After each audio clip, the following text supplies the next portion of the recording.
One bad teammate can sink the whole mission, not because they're loud, not because they're evil, but because they're missing something quiet and deadly. We've all seen businesses stall, churches split, families break apart, and the problem wasn't talent, intelligence, or passion. It was character. In Patrick Lencioni's book, The Ideal Team Player, he says there are 3 simple traits that make someone essential on any team, and you miss just one, and that person becomes a liability. So here's the difference. Most leaders are looking at resumes, but when Jesus picked his team, he looked at their hearts. He built a world-changing movement, not with scholars or CEOs, but with fishermen, skeptics, and misfits, because they had something deeper than skill. They had the core traits of an ideal team player. And in this video, we're unpacking those traits, how they work, what happens when they're missing, and how to build a team that actually lasts. So if you can build one trait to build your team around, Patrick Lencioni says this is the one. Humble, not quiet, not passive, not pretending you're small, but the kind of humility that puts the mission above the ego. In The Ideal Team Player, Lencioni explains that humility is the bedrock of any great team. A humble team player doesn't need to be the star. They don't get defensive when someone else has a better idea. They don't show off, they don't dominate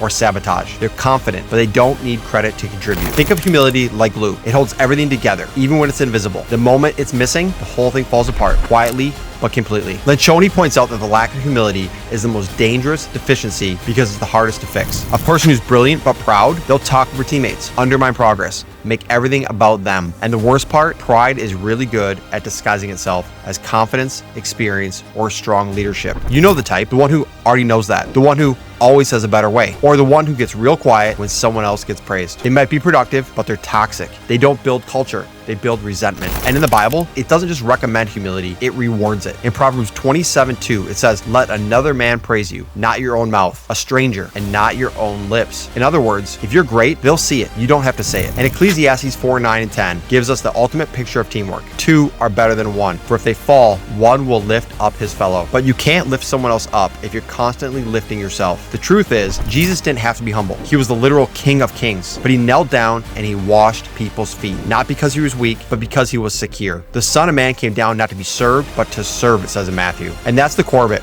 Real humility isn't thinking less of yourself, it's thinking of yourself less. I'm gonna say that again, that is so powerful. Real humility isn't thinking less of yourself, it's thinking of yourself less. So whether you're leading a team, building a family, or just trying to be someone that others can trust, humility should be your foundation. So ask yourself, do I need credit to lead? Do I need credit to feel valuable? Do I let others lead when they're better suited? Do I make the team better, or do I make it about me? Because the ideal team player, they don't ask, how can I stand out? They ask, how can I lift this team up? Now, the second trait of the ideal team player is hungry. And no, we're not talking about ambition for power, titles, or applause. Lencioni defines hungry as that quiet internal fire, the relentless drive to go above and beyond, not because someone's watching, but because you care too much not to. Hungry teammates don't need to be micromanaged. They look for ways to add value. They finish what they start, and then they ask what else needs to be done. They're proactive, solution-oriented, and they don't say, that's not my job. They say, if it helps the mission, it's my job now. It's the CEO that you see sweeping up the floor. Think of a hunger like fire in a fireplace. When contained with humility and people smarts, it warms the whole room. But without boundaries, it scorches everything in its path. When hunger is missing, everything slows down. Deadlines are missed. Standards are lowered. Initiative dies. And the rest of the team has to pick up the slack. It's draining, not just on output, but on morale. You know what happens when just one person isn't hungry? Everyone else either resents them or they start dialing it back themselves. Lencioni warns, a lack of hunger is dangerous because it's comfortable. It's not offensive like arrogance. It's not obviously toxic like manipulation, but it'll rot a team from the inside out. So let's talk about biblical hunger for a second and how it flips the world's definition on its head. The Bible definitely does not reward laziness. The Bible is very clear, it does not want you to be lazy, but it doesn't worship hustle either. Let me be clear, it doesn't worship hustle. It elevates faithful diligence. In Proverbs 21:5, it says, good planning and hard work lead to prosperity, but hasty shortcuts lead to poverty. Not busy, not burnt out, diligent, consistent, purpose driven. And in 2 Thessalonians, Paul drops a hard truth. If anyone will not work, don't let him eat. The Bible is very clear to work hard. This isn't about earning favor with God, it's about reflecting his work ethic. So look at Jesus. He rose early in the morning to pray. He walked city to city, healing and teaching. He served people constantly, but never aimlessly. He said, my food is to do the will of him who sent me. John 4:34. That's hunger, that's drive, that's mission-fueled movement. and a perfect example. So are you the kind of teammate who pushes forward when no one's watching? So ask yourself, do I follow through or do I fade out? Do I work hard when I'm praised or even when I'm unseen? Am I hungry to grow, serve, and stretch for the sake of the mission? Because the ideal team player doesn't just want to win. They want the whole team to win, and they're willing to do more than their share to make it happen. And these people are quiet leaders. They're the ones that others follow because they see their work ethic and dedication. So now really quick, if you're building a team, leading a project, or just trying to grow into the kind of person others can trust and build with, I put together a free resource that can help. It's called the 12 Laws of Faith-Driven Success. It's a quick download guide that distills the top biblical principles from top leadership books like this one, but it's written from a faith perspective, practical, scripture-backed, and designed to help you live with clarity and conviction. So whether you're running a business, raising kids, or rebuilding your purpose, this guide will show you what success looks like when God's at the center. So if you want to copy this thing, just head over to zolane.com/12laws or hit the link in the description.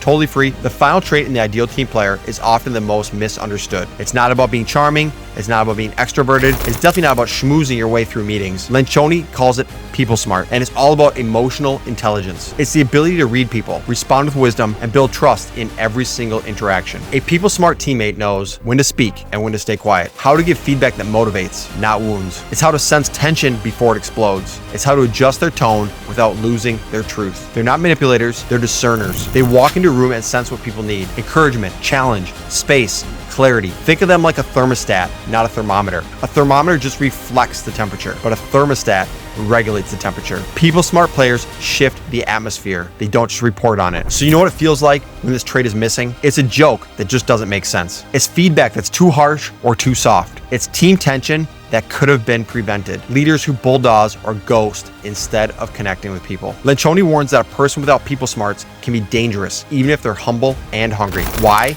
Because they unintentionally hurt people. They don't mean to, but they're unaware of how they come across. And that creates confusion, defensiveness, and emotional fatigue across the whole team. In short, they'll get stuff done, but they will leave relational wreckage behind. The Bible is filled with relational intelligence, not just theology. One underrated example is Jonathan, the son of Saul. Love this guy in the Bible. He was a warrior, a prince, a man of conviction, but he also had people smarts, especially in his friendship with David. In 1 Samuel 20, it shows Jonathan navigating royal politics, deep loyalty, emotional tension, and personal sacrifice, all with the gentleness and strategic wisdom. He didn't just know what was right, he knew how to say it, when to say it, and how to leave people feeling heard but not harmed. That's people smarts in action. And Ephesians 4:29 gives a great one-liner for this trait. Let no corrupt speech proceed out of your mouth, but only what is good for building others up. So now I want you to ask yourself, do I know how to come across to others? Do I pause to read the room, or do I just plow right through? Do people feel safer, stronger, and seen after they interact with me? Because the ideal team player isn't just smart about tasks, they're smart about people. They build culture, prevent conflict, and create relational glue that holds the mission together. And here's where things get real. What if someone only has 2 out of these 3 traits? Lencioni walks through each combination, and the warning signs are crystal clear. Number 1,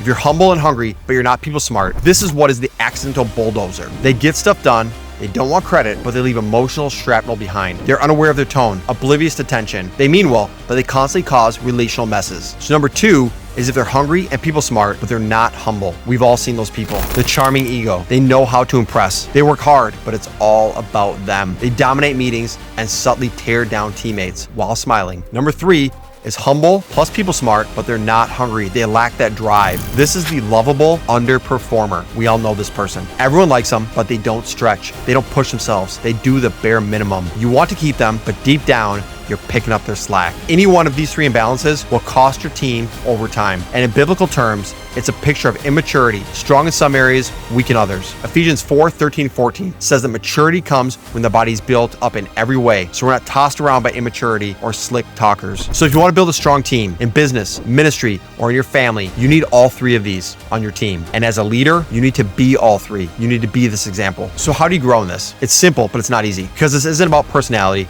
It's about your character. It's about who you are deep inside. And the good news, character can be shaped. So let's start here. Ask the people around you, what's one of these traits that I need to grow in? Audit yourself after big moments. Did I lead with humility? Did I bring energy? Did I connect well? Call out the traits when you see them in others. Reinforce the culture you want to build. And if you're a parent, start shaping these traits now. Don't just raise kind kids. Raise kids who are humble, hungry, and people smart. And remember, Jesus embodied all 3 of these. He submitted to the Father without ego. He worked with relentless purpose, and he knew exactly how to speak to every single person he met. Because you're not just called to lead teams, you're called to be the kind of person God can build a team on. If you want to dive deeper into the ideal team player, you grab the book, Kindle or Audible version using the links in the description below. It's a quick read, but it'll change the way you build your team forever. Hey, if this hit you, please like, share, and subscribe. And also, if this helped you to see teamwork and leadership differently, I've got a resource that'll take it even deeper for you. It's called the 12 Laws of Faith-Driven Success. Totally free. It'll show you how to lead with biblical clarity and build something that actually lasts. Head over to zolane.com/12laws or hit the link in the description below. And lastly, I want you to always remember, God did not create you to be average. So take that first step today.